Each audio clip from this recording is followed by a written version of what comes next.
I can still hear the clicks of the worry beads that summer, the way Papo's thumb rolled them over, matte blue knocking against each other like tiny sea stones. I can hear the cicadas too, louder than the church bell, all of them yelling from the pines above our village on the hill that leans toward the Axios. People say the ground is quiet until you make it angry, but I learned that the ground has a voice of its own, deep and old, and if you listen long enough, really listen, like you would listen to your mother humming while she kneads dough, you can hear stories rising from it. That was the summer the scientists came with their dusty cars and French words and khaki trousers, and I learned how to hold my breath while brushing dirt off a tooth that was older than our mountain. That was the summer the earth shook and cracked a little, not to swallow us, but to show us something it had held for a very, very long time. That was the summer I first heard the word Ouranopithecus and nearly broke my mouth in half trying to say it. Our village snuggled along a road that wasn't important enough to have a number but was enough of a road that the big trucks sometimes took it when they didn't want to go through Thessaloniki. It was a good place for olives and goats, and for telling stories on the stoop at night while the stars salted the sky. The buses that went into the city started early, with a grinding sound that we all knew, and men would lean against the bus's windows to spit sunflower shells out. The sign at the cafe was hand-painted and peeling, and the coffee you got inside could melt your courage if you weren't used to it. We had a square with a plane tree that had arms like a friendly giant, and on Sundays it shaded all the chairs that were dragged out from people's kitchens. We had gossip that ran faster than the river. We had my Teta Maria who always said men were children and children were wild goats, and for the most part she was not wrong. That spring the fields looked like they'd been bottled with sunlight and shaken. My mother would tie her scarf like a little swan under her chin and send me down to fetch water from the tap near the road, and if I futzed around too long, she'd bang a spoon on the rim of the pot like she was ringing a bell to scare away the birds. My father carried a sack of olives over one shoulder and a toolbox over the other, because around here you had to be good at 2 jobs or you wouldn't eat meat more than twice a year. He could fix shutters, coax a donkey that refused to move, lay bricks, and tune a transistor radio to exactly where the music could get in. He was the one who first pointed out the dust up near the ridge we call the Rain Gully, even though it hardly rains in summer. Yanni, he said to me, squinting. He always called me that, even though my name is Yanis and my mother insists on it on the first day of school. Look. Looks like they're digging for treasure, those people. From a distance, it looked like a small army of quiet crickets had settled on our hill. They had hats and canvas jackets and little flags in the ground. One of them bent down and blew gently on a patch of dirt as if it were a baby's eye. Another had a notebook he held like it was sacred. Their cars were nosed into the hedge, a dusty green Citroën with a roof that looked like it was made of canvas, a pickup borrowed from a guy in Epinomi, a Fiat with a dent that made it grimace. They had set up a makeshift shade with a white sheet and rope. A woman with red hair that had escaped from a clip stood and put her hands on her hips and laughed at something an older man said. And there was a box of bottled water that had been sweating in the heat, a sight so strange in our little world where you drank from tap and spring, and if a bottle of something cold appeared it was because someone had a celebration. Treasure, I said. Treasure meant pirates and coins. My father's word was always heavy, never loose, so I leaned forward to see what he meant. Bones, he said. They're here for bones. Not like ours. Old ones. They got permission from the university. From some ministry person in the city. The Kafdra, I think. Anyway, keep away if they tell you. Or help if they don't. He had that way of saying help or keep away in the same breath. It meant, Yanni, You stand at the edge and see which way the wind is blowing, and then you tilt your head like a sparrow and you do what makes sense. It also meant that he was curious too. Later, I learned he had a small soft spot for things that people took very seriously for no money at all. It made him respect them in a way that he didn't respect, say, a tax collector. After lunch, when he napped on the bed with his mouth open, I took our dog, Zorba, who loved sticks and hated goats, and I walked up the ridge path, pretending I had to look at the fig tree to see if the figs were big yet. The path was dust and rock, and the kind that gave you little tattoos of gray on your knees if you fell. It wound up past the drying pen where Mrs. Kura hung her laundry, past the donkey that knew me and had stopped pretending it was surprised, past a field of wheat that we never owned but always enjoyed. The sun was the sort that made you see white worms when you closed your eyes. I went slow and I whistled with my tongue curled, and Zorba trotted ahead, enjoying a stick he had stolen from me 3 minutes ago. By the time I got close to the shade cloth, someone had seen me. It was the red-haired woman. She had freckles like someone had sprinkled the top of a cake with cinnamon. She wore a light cotton jacket over a tank top and long trousers, and her wrists were wrapped in bracelets made of string. She had a trowel in her hand and a piece of bread in the other. "Yesu," she called, smiling. Her Greek was careful, like someone walking on a floor they weren't sure would hold. "Hello. Should I say Kalispera? Yet is not afternoon." "Yesu," I said, kicking a rock. "Do you want water? We have a tap down the road. It's cold. If your water is empty, I can fill." The older man with the notebook looked up and winked at me. He had a mustache that was possibly illegal in other countries. He was squatting like his bones were hinges made of oil.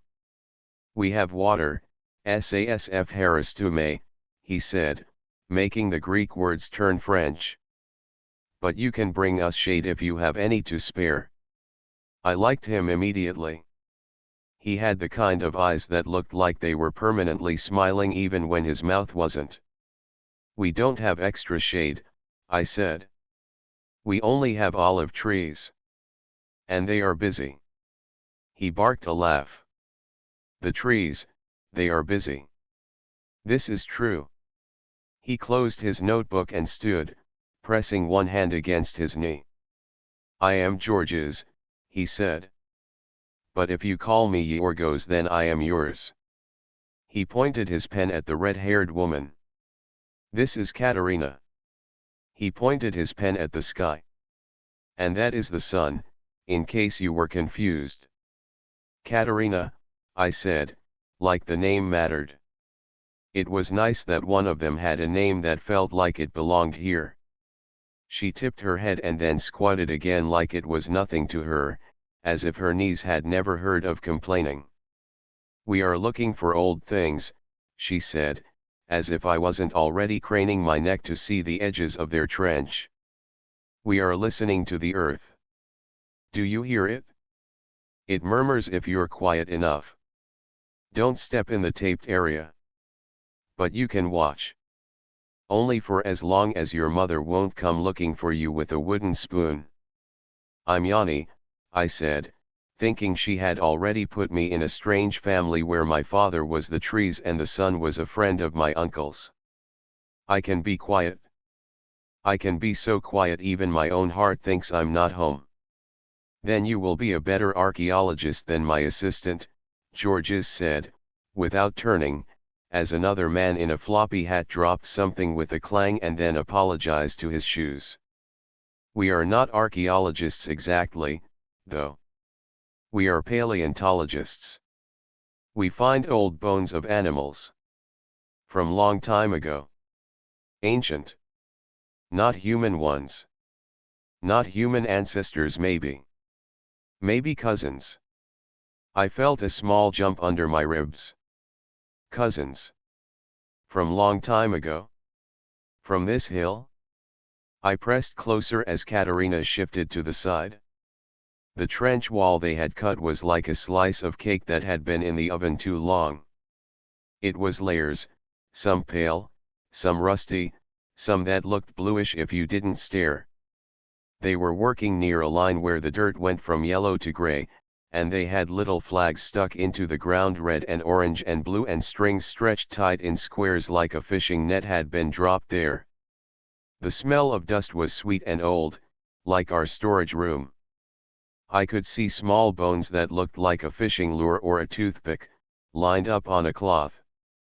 A man was extremely carefully poking at something with a pointy stick no bigger than the ones we used to pick olives out of the jar. "What animals?" I asked, swallowing. My mouth felt too dry and too wet at the same time, like it does when someone finally opens the cake pan and you get to see. "Like deer? Like wolves? Like lions?" George's mustache told me he liked my guesses. "Like deer, yes. And pigs that are not pigs. Fighting pigs with big teeth. And little horses with 3 toes." His eyes went far away for a second like a fisherman looking past the horizon. "And apes," he added, softer. "Apes that were here before you or me. Apes when Europe had a different clothes, a different perfume." "Apes," I repeated, as if I could grab the word and tuck it behind my ear for later. Zorba sneezed and then sneezed again but was too tired to bark at anyone. "Apes here? In our hill?" "Yes," Katerina said, and the way she said it made the hair on my arms decide to hold hands and stand up. "The Miocene apes. It is their river sand. It is their hill. We borrow it." I liked the idea of borrowing. We borrowed sugar, rakes, courage. I did not know we could borrow a hill. "Do they look like us?" I asked, because when you hear ape you see a picture in your head of something that might turn into a person if you ask politely. "Not like us," Katerina said. "But not completely different either. Not human. Not a monkey. An ape. Big jaws. Thick teeth. Hard foods. Maybe in drier places than a jungle, because the teeth tell us. But we do not know everything. If anyone tells you they do, they are telling stories."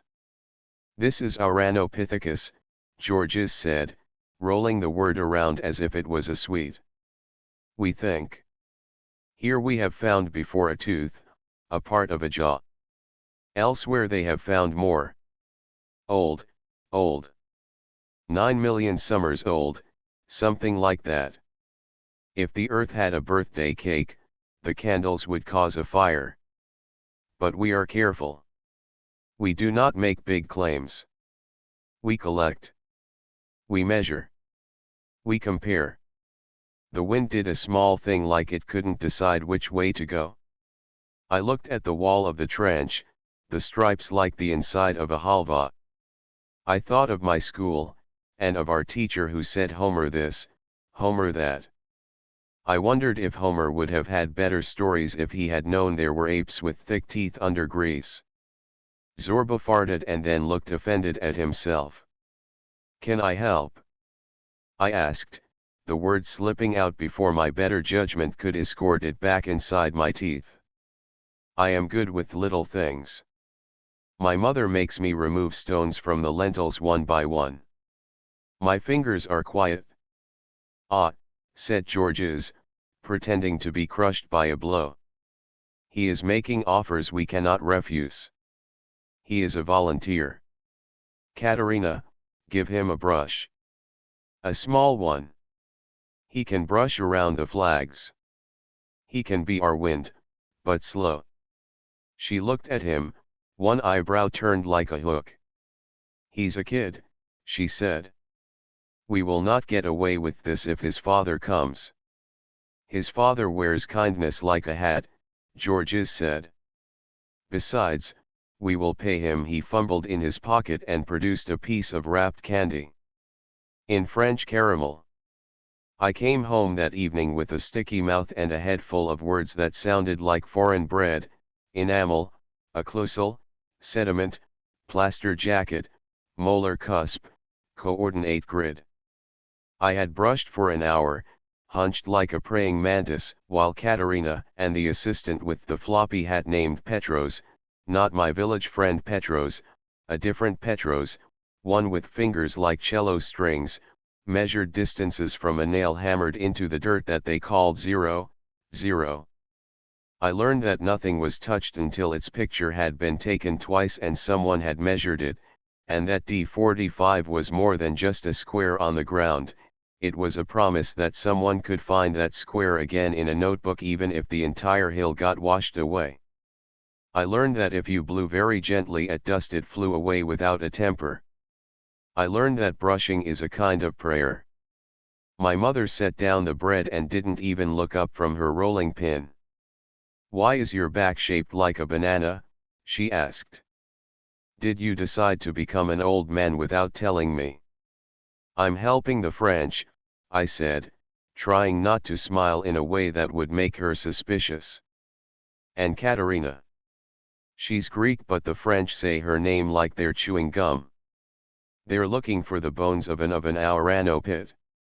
"Ouranopith," I tried again, and Zorba yawned so wide his jaw clicked. "Ouranopithecus," my mother said, without missing a beat. She used to be a secretary in the city before she married my father and came to live where the buses go in circles. Her Greek was clean as a whistle, her French was sharp, and her English lived in a little drawer that she opened when needed. "I know it." There was a magazine at the dentist.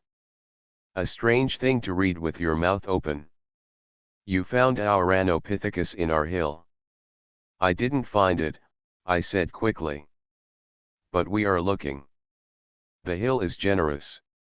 It will give a little bit if we use good manners."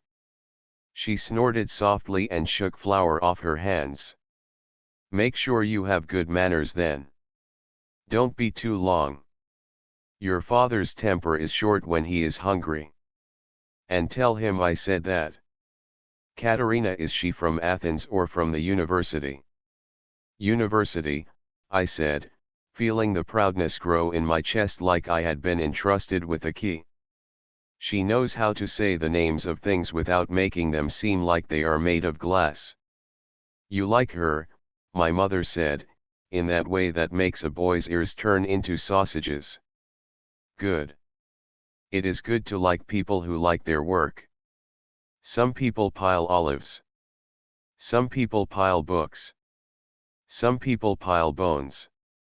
I ate too fast, burned my tongue, and spent the evening half in the square, half behind the eucalyptus, listening to the grown UPS talk about everything and nothing. They talked about the price of petrol, about the music on the radio, which singers had been allowed back on and which ones still sounded brave even when sung quietly in kitchens, and about the weather. Someone noticed the French near the ridge, of course, because in our village you could not peel a potato without 3 people knowing about it and telling you were peeling it wrong. "They'll find the bones of giants," old Mr. Bobbies said, with the certainty that people earn after 70 years of being wrong and alive. "There were giants here. My grandmother told me. They threw stones the size of pigs. That's why the hills have those strange lumps. It's from the sleeping of giants." "They are not giants," said Father Stavros, the priest, who came sometimes even on weekday evenings when there was no reason to go beyond lighting a candle. His hair was retreating slowly like an army that didn't want to admit defeat. He twirled his kambaloy and pretended he didn't hear the men cuss under their breath. "But they can be old. God made the old bones too. He made the river that carried them. He does not mind if we look at what he made. But he does mind if you use his name when you discuss football. You would not mind if they found an ape that looks like you, father," my father said, chuckling, flicking ash off a cigarette that he probably shouldn't have lit. You would be honored. Imagine it, Father Stavros, 9 million years old, with a Kapamakash mustache. Stavros doesn't have a mustache, Mr. Bobby's corrected, scratching his ear as if there was a perfect truth hid there that he could find if he tried. Then consider me misinformed, my father said, raising his hands. He glanced at me and raised his eyebrows.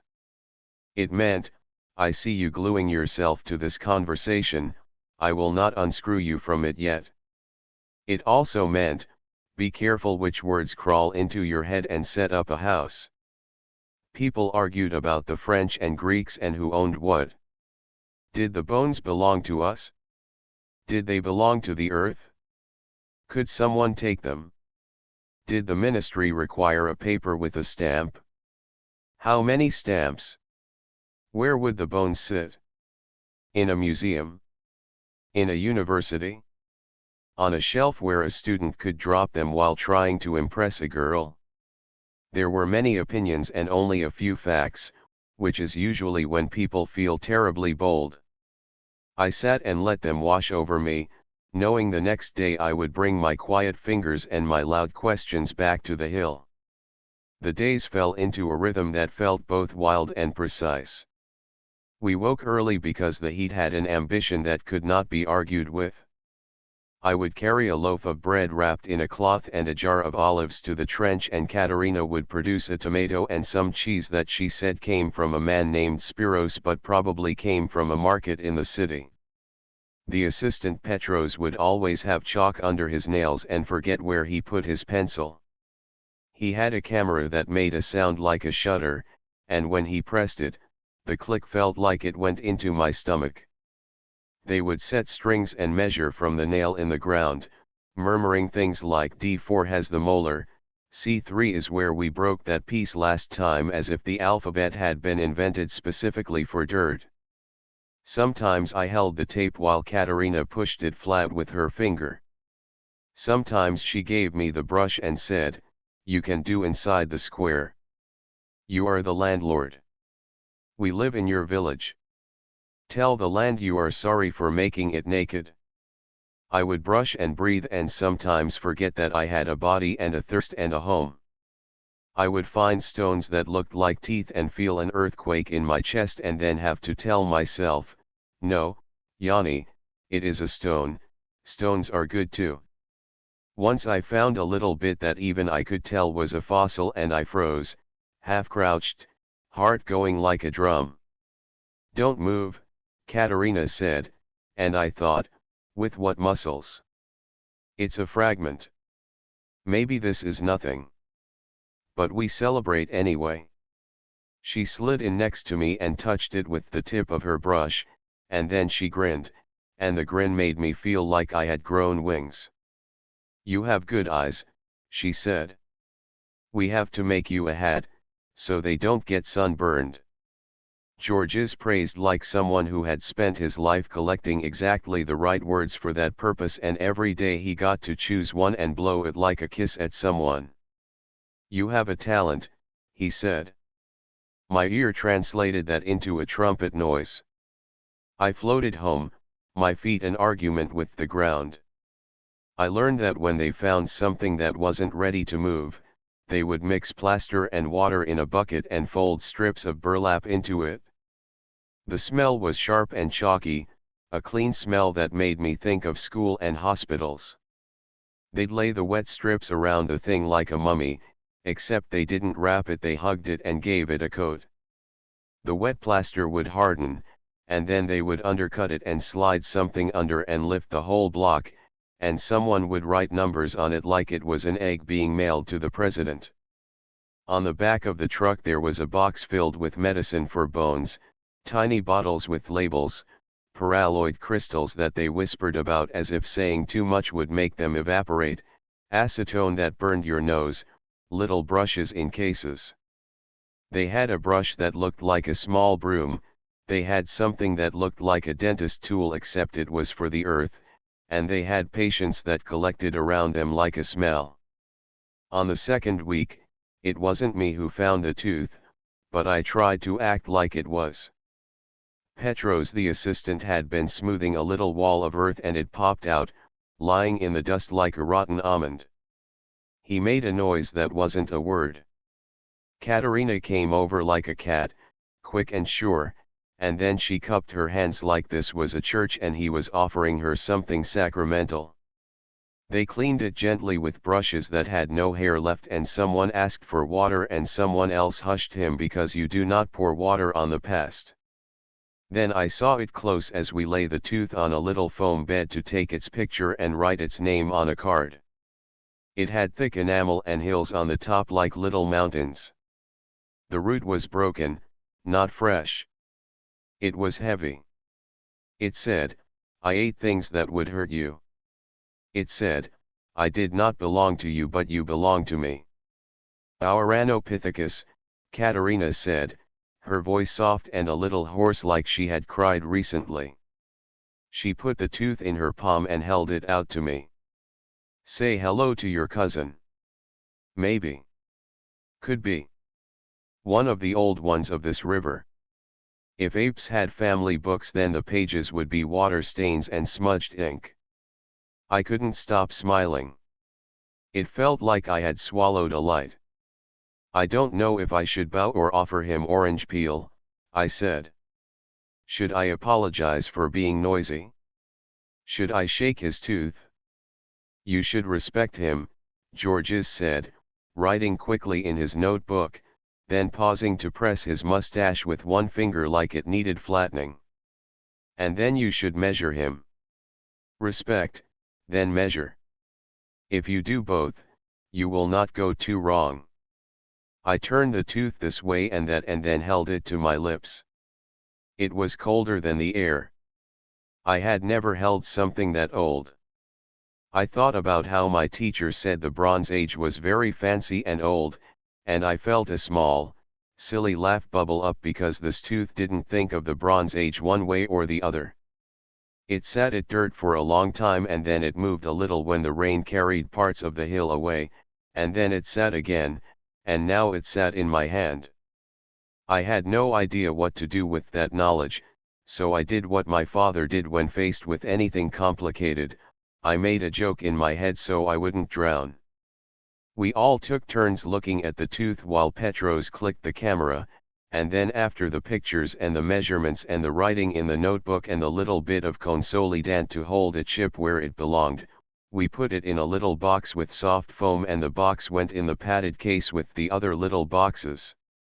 It felt like we were putting something magical into a box that had already had a few miracles in it.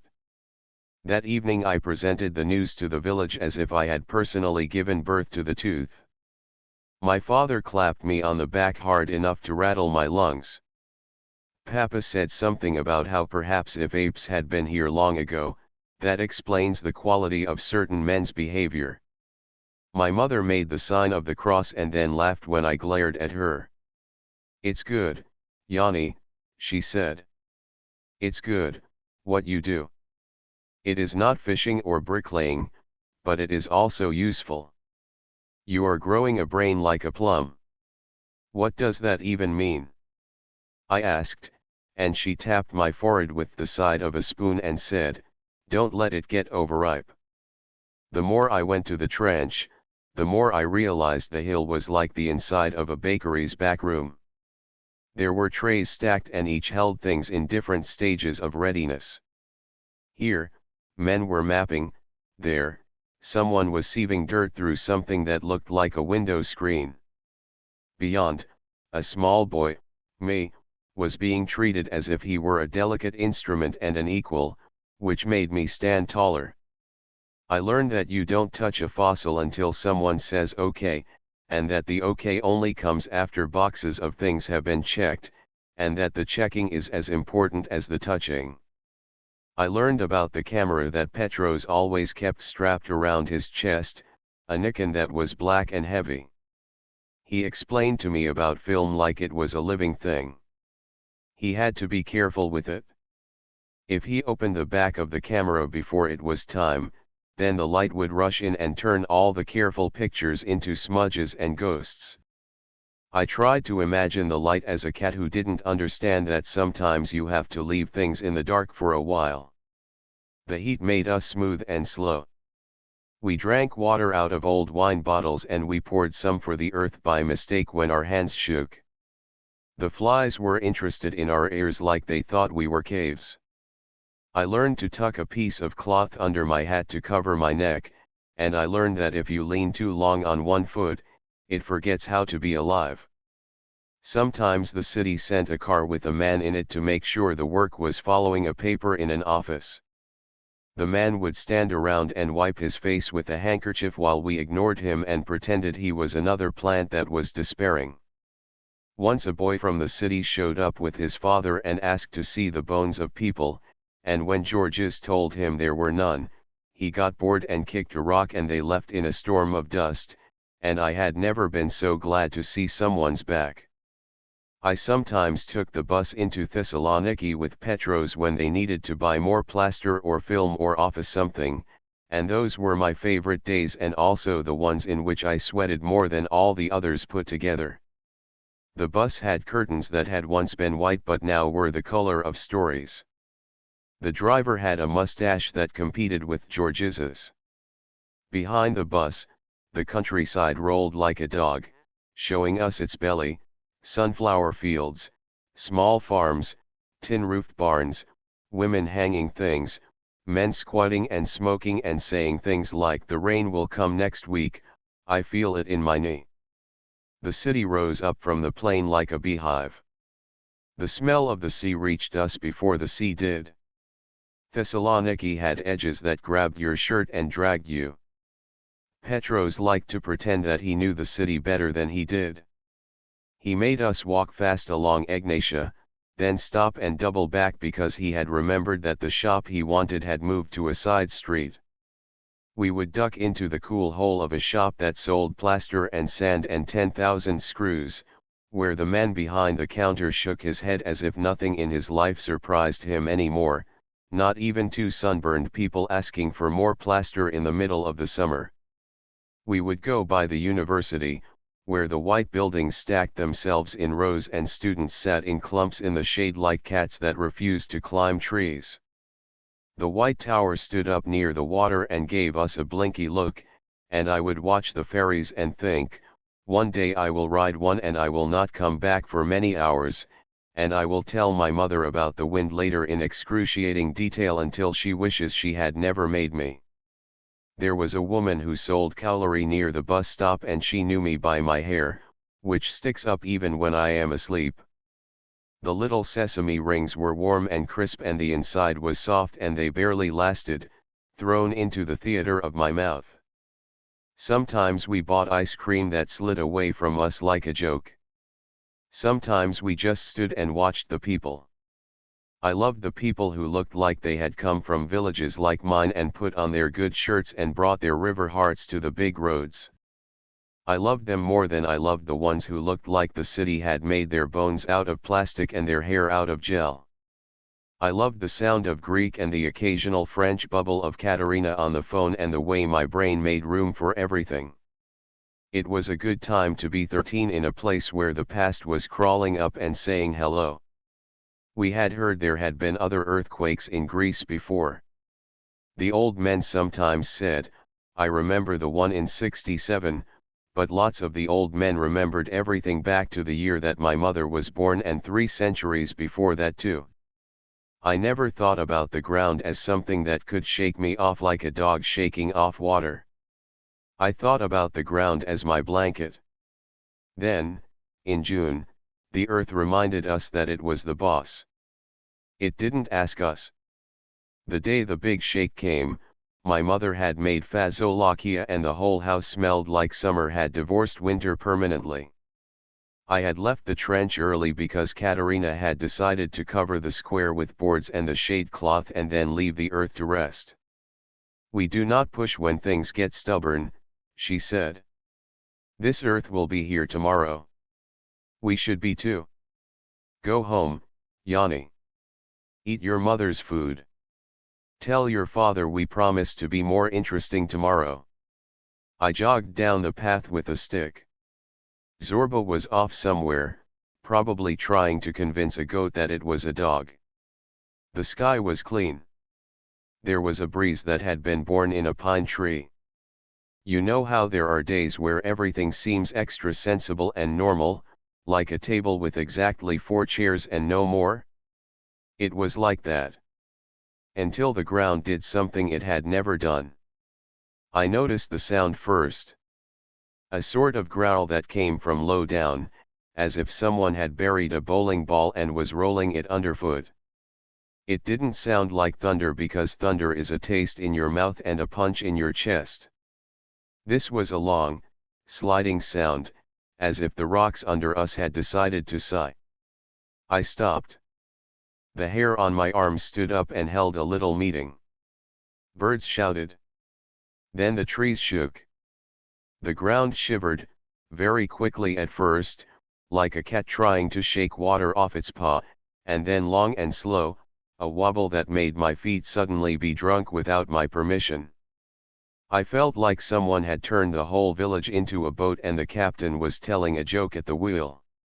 The vibrations grew fast. The poles that held the telephone wires clacked their palms together. The dogs lost their minds. Then, in that weird slowness that happens only in real life, not in stories, I watched the ground under my feet move, as if an enormous eel were swimming beneath me. I ran before my brain finished saying run. I yelled before my mouth finished making the shape. Mama! I bellowed, like a siren. My mother met me in the doorway with her eyes already wide, her hand already reaching out, the other hand hooked around a jar that I only later realized was the jar of our family's sugar. The house shuddered, the plates clinked on their hooks, something small fell and broke, and I think it was the glass donkey that my aunt had brought from Athens as a gift years ago. My mother pulled me into the street where our neighbors were already, fast as cats, and then we stood in the square while the ground moved like someone had put it on a slow wave machine. The plane tree swayed like it was dancing drunk. Babies cried because their mothers were making the crying face. Men used all the swear words they knew and then invented new ones. The shaking lasted maybe half a minute, or 5 years, I cannot tell. It went away. The dogs didn't stop barking for a very long time. We stood and looked at each other the way people look when they all just graduated from the same strange school. My father arrived at a run from the direction of the lower field where he had been laying stone for the new wall at the Kura house. His face was wet like he had dunked it in a bucket. He took one look at us and I saw his shoulders drop, and that was the moment that told me how frightened he had been. He kissed my mother's hair in such a way that made me look at my shoes because I felt like I had been invited into something private and didn't know how to leave. "You okay?" he asked, and my mother twisted her mouth and said, "We are fine." "The donkey is dead." "The glass one?" he asked. "Yes," she said. "The donkey did not survive. Also, our sugar lived." "Thanks be to God," Father Stavros said, passing, and my father and he laughed and shook hands like men who had just remembered they were alive. The aftershocks came like cousins who arrive uninvited to a party and then decide to stay and drink your wine and tell you stories you have already heard.